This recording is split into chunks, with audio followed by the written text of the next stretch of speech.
Entonces, para meternos a fondo en este territorio, tenemos que descubrir este truco que hace la mente.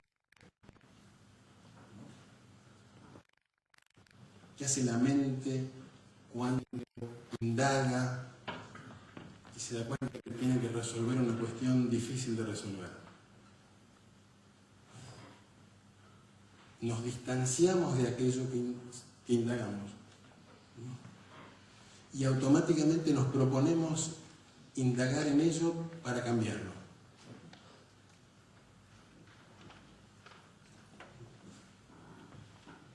Psíquicamente todos nosotros, cuando nos observamos,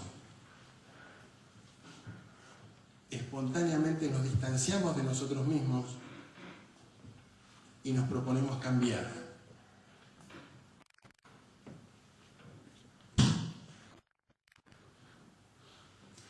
Es lo que hemos enfocado durante todo el seminario, ¿verdad? Lo hemos llamado la mente tecnológica. Es decir, que no puede hacer otra cosa como inteligencia que convertir en objeto aquello que percibe. Es decir, separarlo de sí mismo. Y no puede hacer otra cosa que imaginar cómo sería mejor eso que está investigando. Es decir, no puede hacer otra cosa que cambiarlo. Esto es espontáneo, sucede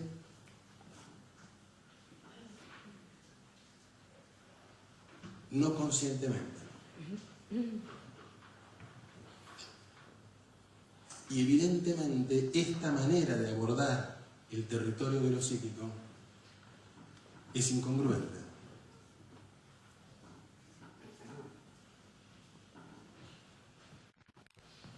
El territorio de lo psíquico tiene una característica que debiera ser evidente, pero no es evidente, que es que lo que percibe es exactamente lo mismo que percibido. No hay distancia entre lo que percibe y lo percibido. Y esto entonces es otra lógica. Es una lógica completamente diferente a la lógica de distanciarse, observar y querer cambiar.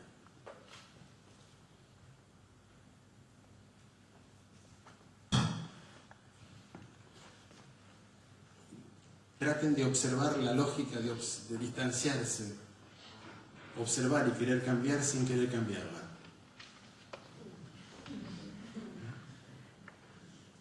Digo, traten de escuchar lo que estoy diciendo sin proponerse cambiarlo. Van a ver que es un tacho enjabonado, ¿no? Es algo que sucede. Es algo que sucede espontánea e inmediatamente.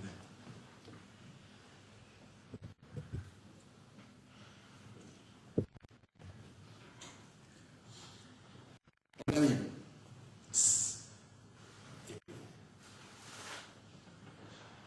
el interés, el apasionamiento por el territorio de lo psíquico exige que nos metamos en esta dificultad, porque forma parte de lo psíquico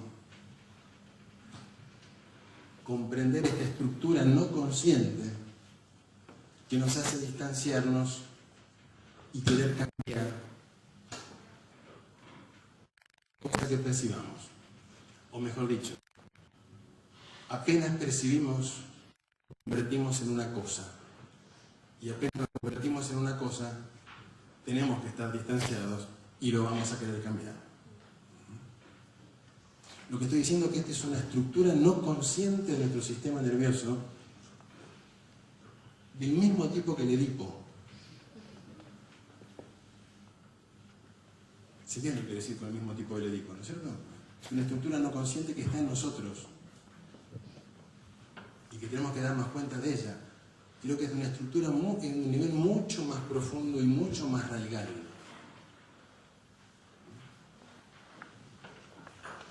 Pero llegar a tomar contacto con ese nivel es imprescindible para que algún día seamos abejas. Digo, la inteligencia predatoria es justamente la que toma distancia, construye el objeto y se propone cambiarlo. Es aquella que no puede reconocerse en lo que percibe como en un espejo y no puede dejar que entre la información de lo que percibe para que la información la altere. Esta inteligencia está segura que esa inteligencia tiene que cambiar lo que percibe. Y lo que percibe tiene el poder de alterarlo.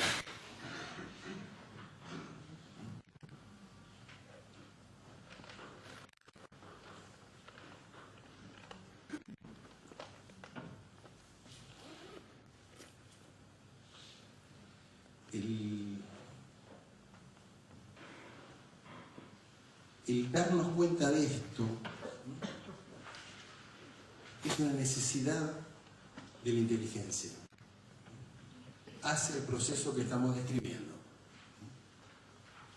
Hacia el proceso que estamos describiendo,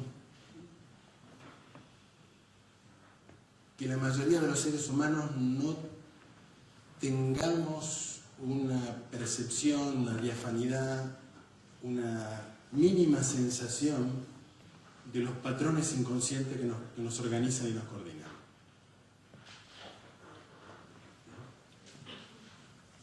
Hace falta tener un grado de integración psíquica más compleja para poder empezar a describir los patrones inconscientes que nos coordinan. Una de las cosas que hemos conversado a lo largo de estas 8 reuniones es que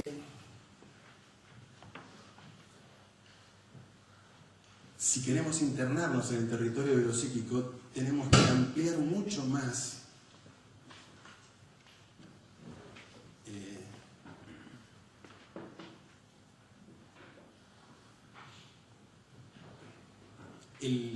el techo psíquico de lo que somos.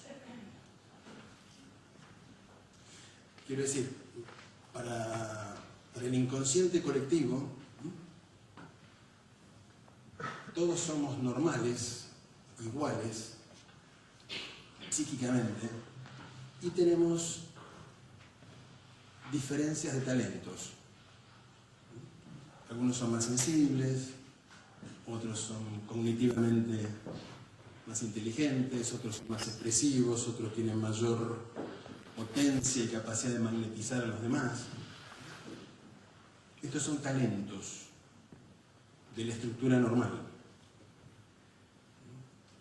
Simétricamente tenemos defectos. Algunos somos más egoístas, más narcisistas, más agresivos, más posesivos. ¿Sí? Es decir, talentos y defectos es una manera de organizar las particularidades humanas acatando absolutamente el proceso psíquico. Es decir, cuesta, y quizás haya razones importantes para que no cueste, pero ¿por qué razones importantes para que no cueste? Porque apenas empezamos a mencionar diferentes niveles de integración psíquica, la mente divisiva ¿en qué piensa? En superior e inferior. Es decir, es prácticamente imposible vislumbrar la necesaria coordinación de diferentes niveles de integración psíquica para articular la especie. Preferimos pensar en talentos y defectos, pero talentos y defectos no nos permite perforar el techo de lo normal psíquicamente, sino hablar de genios, personas excepcionales, neuróticos en general, con talentos y defectos. Si queremos adentrarnos en el territorio psíquico, tenemos que atrevernos a darnos cuenta que hay cambios en la libido cuando se producen ciertas conexiones internas. Y eso hace que el ser humano se apasione por otro tipo de realidades. Y esto no tiene que ver con superior o inferior. Es necesario estar magnetizado por cierto tipo de temáticas, es algo necesario. En ese sentido podríamos pensar que hay, o por lo menos históricamente, siempre, digamos, los que han indagado en la dimensión psíquica han encontrado estadios, niveles de integración que se pueden registrar. Esto es lo que Jung llama el proceso de individuación, ¿verdad?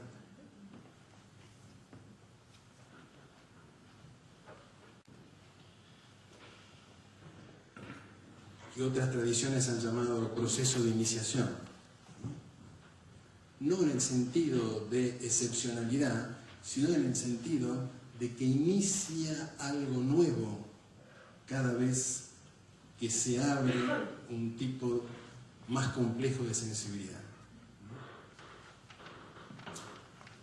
En principio creo que podemos registrar que hay un umbral libidinal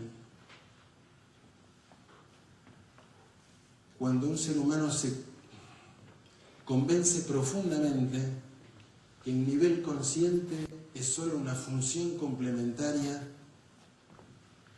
de una inteligencia mucho más compleja.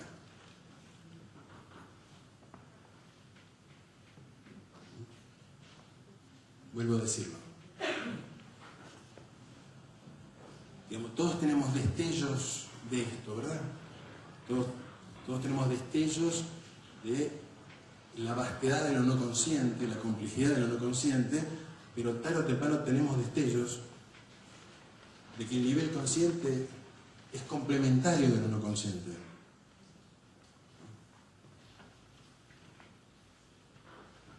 No es la meta de lo no consciente, es una función. Y cuando esos destellos se incrementan, llega un punto que se produce la certeza de que lo no consciente es una función complementaria y en consecuencia la actividad psíquica más importante es interrogarse cómo se articula el nivel consciente con los niveles no conscientes. Esa articulación pasa a ser lo más importante, porque se produce una certeza de que cualquier proyecto consciente, cualquier acto volitivo, cualquier plan, surge de una función complementaria. No surge de lo más profundo del psiquismo. Puede acompañar a lo más profundo del psiquismo y cómo lo acompaña, cómo lo complementa es la clave. Pero este es un umbral. Un umbral que me parece fundamental que le demos visibilidad para ser coherentes con los destellos que todos hemos tenido acerca de esto. ¿Por qué? Porque la inercia del nivel consciente autónomo regresa y este destello lo borra. Y enfatiza las estrategias supuestamente autónomas del nivel consciente. E impide que se articule en nosotros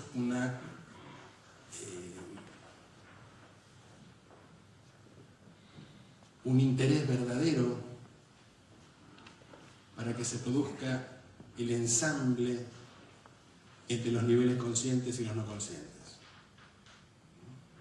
Por supuesto que en esta dificultad viene toda la resaca de los temores y de las ideas anteriores de cómo articular el nivel consciente con lo que está más allá de lo consciente, que es pidiéndole a los niveles no conscientes que ayuden al nivel consciente. ¿Se puede ver? Digo, esto es lo que hemos aprendido a través de las religiones, que ha sido el marcador de contexto para llevarnos a esto. Para darnos cuenta que esa articulación no es para los deseos del nivel consciente, sino para algo mucho más complejo.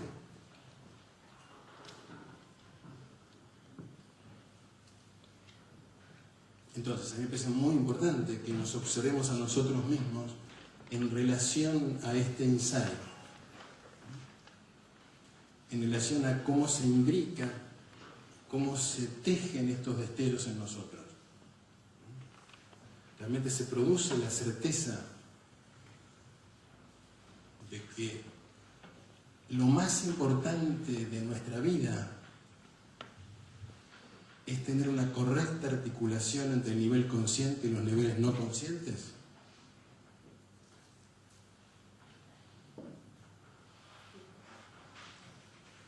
Algún rincón de ustedes podría decir, pues está exagerando, Eugenio. Pero si vamos a fondo, con todo lo que hemos investigado y con todo lo que ustedes saben, eso es lo más importante de la vida.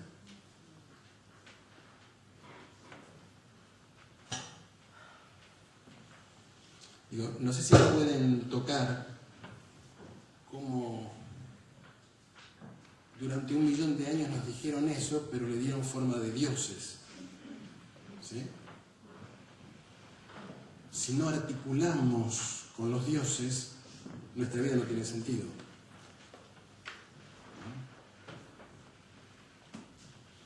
Pero si no articulamos con los niveles no conscientes, con los niveles de inteligencia mucho más complejos del nivel consciente, nuestra vida no tiene sentido. Y en este sentido no es cuestión de hacerle caso a un cura, es cuestión de darse cuenta.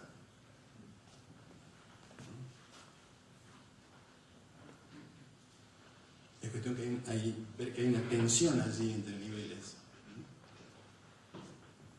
y que esa tensión tiene que articularse correctamente.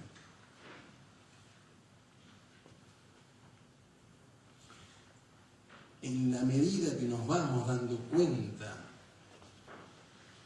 de esto, empieza a aparecer la complejización de lo no consciente. Digo, así como lo no consciente antes eran dioses y demonios, acá la inteligencia empieza a percibir las distintas capas de ordenamiento no consciente. Las de origen biológico, las de origen histórico-social, los arquetipos, toda la estructura de los relatos que hemos hablado en las últimas reuniones, cómo los relatos nos organizan y nos hacen vivir dentro del relato, cómo los relatos toman el cuerpo y lo llevan hacia donde el relato necesita, y el cuerpo reacciona de acuerdo a cómo ha sido ubicado el relato o en la estructura arquetípica. Y empezamos a discernir cómo existen otros niveles no conscientes que llamamos insight. El insight, evidentemente, no es un proceso consciente. Y todo aquello que llamamos intuitivo o inspirado, ¿qué quiere decir? Bueno, quiere decir que el nivel consciente se ha puesto en algún grado de armonía con niveles no conscientes en una gama muy amplia de estos niveles. Es decir, desde los condicionamientos biológicos hasta lo que llamamos vibración. Pero lo que quiero decir, esto no es algo místico, no es algo espiritual. Es algo biológicamente imprescindible, vitalmente imprescindible. Cuando digo biológicamente imprescindible, quiero decir como si el sistema nervioso de cada uno de nosotros te decir, no, esto no tiene que ver con ir al cielo, esto tiene que ver con captar la realidad tal cual es, con no defendernos más de la complejidad de la realidad tal cual es, con no dibujar más la realidad de acuerdo a cómo el predador, necesariamente o no, es irrelevante, de cómo el hormiguero tejió qué es la realidad.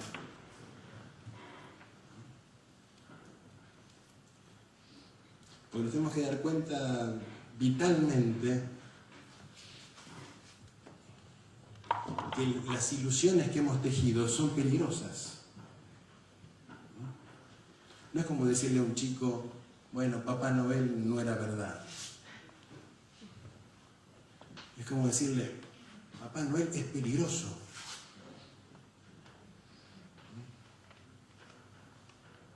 Porque esa manera de percibir es peligrosa.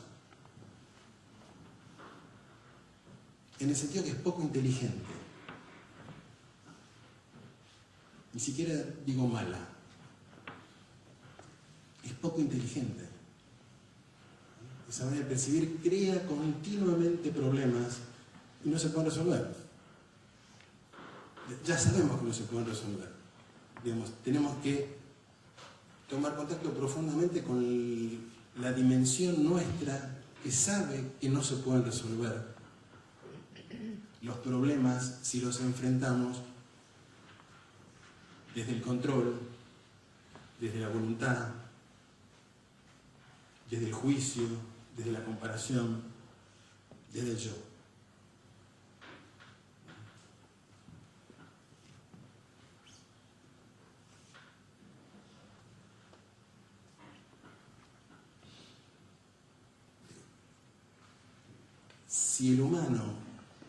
Si los humanos abordamos la realidad desde cierta inteligencia, tarde o temprano entramos en un relato sufriente.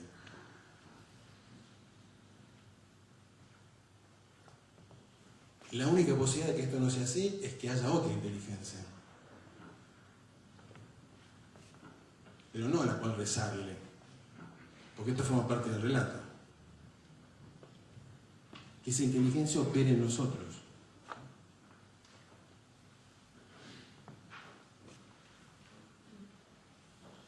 Entonces, la certeza de que el nivel consciente es una función complementaria es un primer umbral. La existencia y la vivencia de que existe esa trama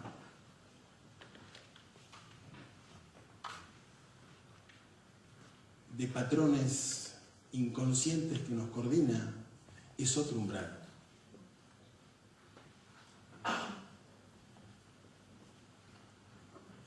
Y entregar toda la energía a descubrir cómo funcionamos, cómo funciona la mente, cómo funciona la inteligencia, es otro umbral.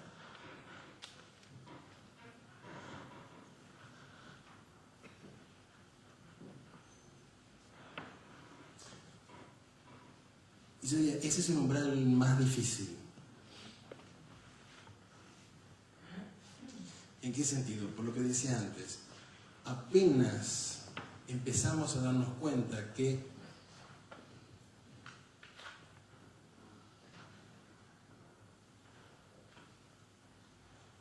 operar autónomamente, que el nivel consciente opere en forma autónoma y que las decisiones provengan de nuestra voluntad,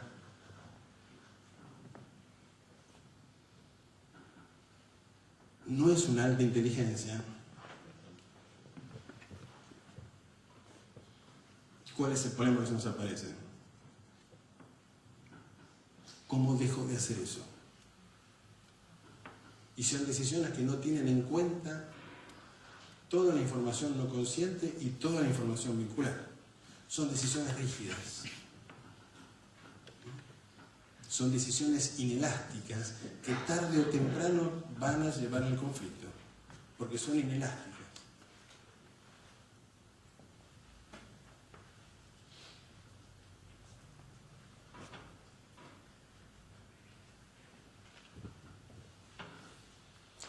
Pero cuando empiezo a comprender que tomar decisiones desde la voluntad no es lo más inteligente, que puedo tomar decisiones desde la voluntad, pero tendrían que ser muy suaves, tendrían que estar totalmente abiertas a su desvío por la información, tendría que llamarlo, no es voluntad, lo que llamo voluntad es un patrón ilusorio que se configuró dentro mío, no puedo hacer otra cosa, vamos. Y estar atento a que el surco que abre ese patrón ilusorio va a atraer información que la va a desviar.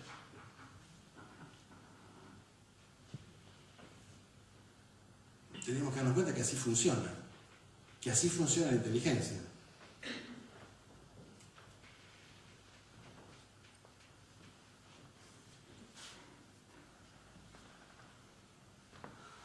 Supongamos que nos hemos dado cuenta de esto.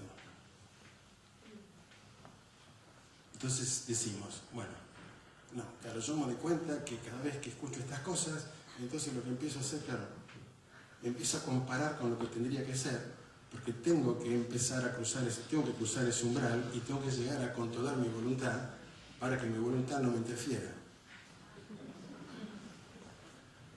Y tengo que hacerlo como otras personas que yo he visto que lo hacen. ¿Lo harán realmente o están mintiendo? Ahí se abrió todo un... Cuando uno se empieza a comparar, ya es infinito, ¿verdad? Ya se gatilló toda la estructura. Es más fácil de decir, no, no lo hacen.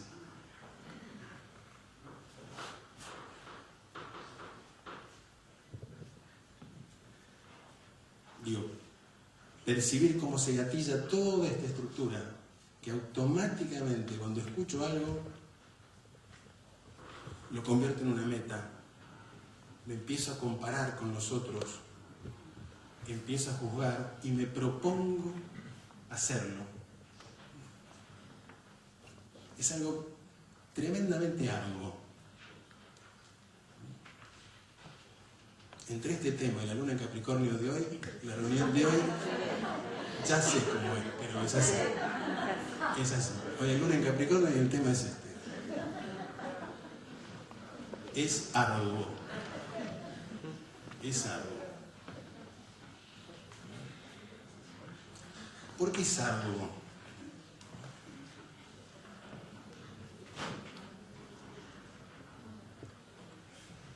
Porque apenas escuchamos esto, uno se distancia y se propone hacerlo. ¿Se ve? No, claro, esto que está diciendo es así, lo veo ya, hay todo un sector del cerebro que lo empieza a repetir y repetir para que no se le escape.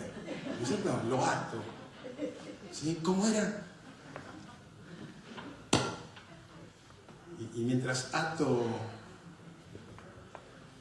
eso, digo, bueno, y ahora tengo que lograrlo. Es inevitable que quiera lograrlo. Para esa inteligencia. Entonces, para esa inteligencia, esta temática es insoportable. ¿Y cuál es la temática? Verse a sí misma sin desear cambiarse.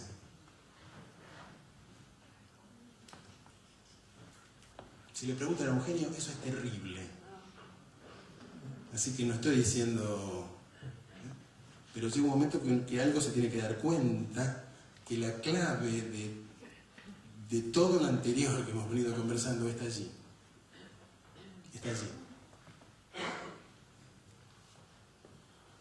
cómo me percibo. Si puedo percibir sin el inmediato deseo de cambiar aquello que percibo. Sin convertirlo en una punta de flecha. ¿Se ve? Sin convertirlo en un objeto. Porque si no, apenas me percibo, es automático. Quiero cambiarme. ¿Lo tocan eso? ¿Sí? Es un modo de la inteligencia. Y si esa inteligencia empieza a operar, me empiezo a cambiar. Me empiezo a cambiar de acuerdo a un plan, por la fuerza de la voluntad, estoy exigido, me comparo con otros, ya sabemos.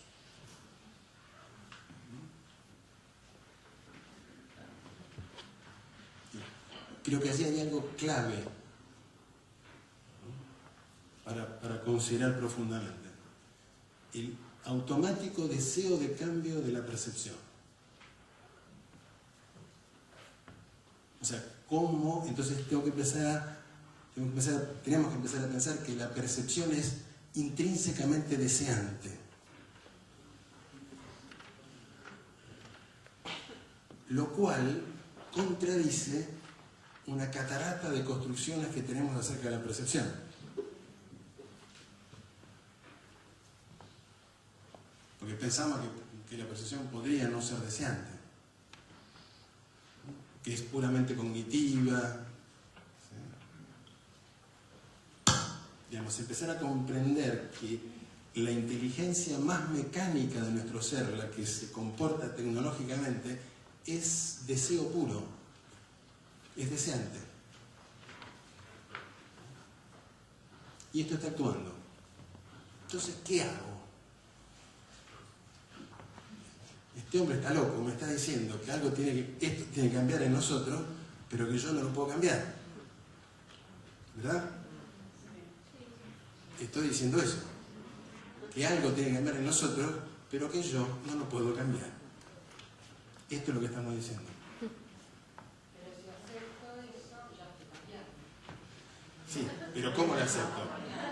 ¿Cómo lo acepto? Porque el tema es, si observo algo que no funciona, o que funciona y me trae problemas, ¿qué me viene? Y me viene, quiero cambiarlo. Entonces dice, no lo puedes cambiar. ¿Quién no lo puede cambiar? Yo no lo puedo cambiar.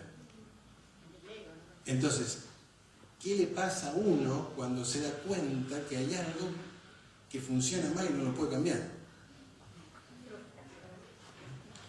Y ahí viene un entrenamiento acerca de la frustración y un montón de cosas. Hay que hacerlo.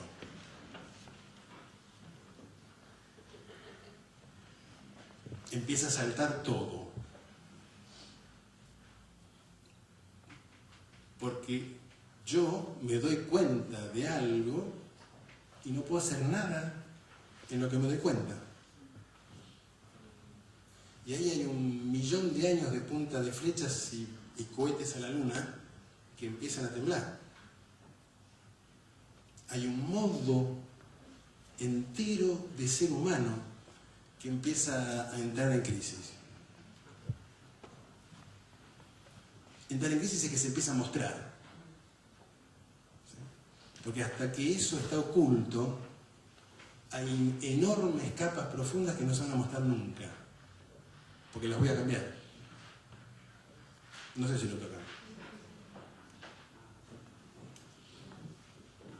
Y justamente el personajito es el cambiador. ¿Y qué le pasa al cambiador cuando se descubre como un mecanismo? Como un mecanismo casi obsesivo, que empieza a operar. Digo, esto hay que investigarlo. Saca para afuera lo peor de uno o no. Saca lo que hay. ¿Sí? Porque eso no es uno. No es que yo no puedo evitar cambiarme. Esa inteligencia no puede evitar hacer eso. Volvemos a ver lo anterior. Eso es universal. No es yo no puedo. ¿Se ve? Apenas digo yo no puedo, es una piolada bárbara de esa inteligencia. Digo, porque esa inteligencia se empezó a separar. Yo, esta persona, soy un tarado, no, aquel seguro que puede, pero yo no, está operando esa inteligencia. Apenas digo yo no puedo.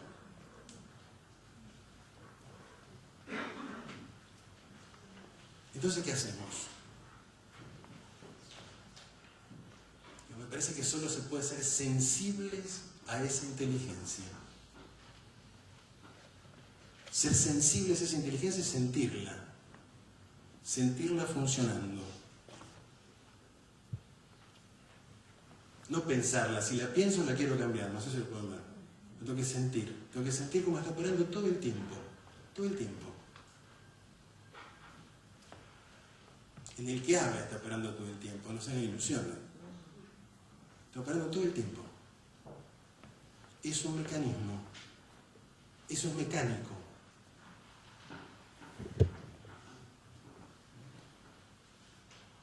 Es como un lavarropas que no lo puedes enchufar.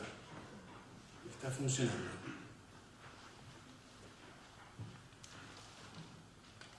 Entonces, ¿cómo hacemos? Déjalo ser. Claro, déjalo ser es sentirlo. Uno no lo quiere sentir, ese es el problema. ¿Sí? ¿Por qué? Porque ¿qué se descubre? Que uno, esa inteligencia, para no sentirlo más, lo empieza a cambiar. Así lo deja de sentir. Porque sentir esa mecanicidad operando empieza a que se caigan tantas cosas, que uno prefiere apartarse.